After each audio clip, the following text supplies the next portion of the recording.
pagtalakay ng Kamara sa panukalang anti-political dynasty law kasado na sa susunod na linggo. Kasama natin sa balitang yan si Rajuman Grace Mariano. RMN Live Reports!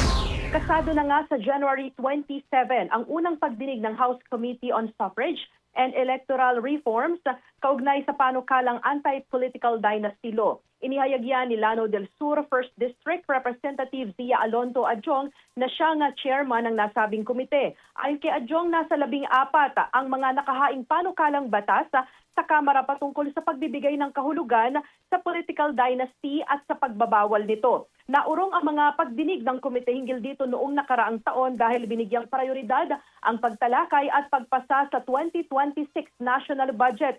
Magugunitang binanggit naman ni House Majority Leader at Ilocos Norte Representative Sandro Marcos na ang anti-political dynasty bill ay kabilang sa mga prioridad ng administrasyon at ito ay isa sa mga panukalang tututukan nila sa pagbabalik ng sesyon simula sa January 26. Kasama mo sa DCXL RMN Manila, Rajuman Grace Mariano, Tatak RMN.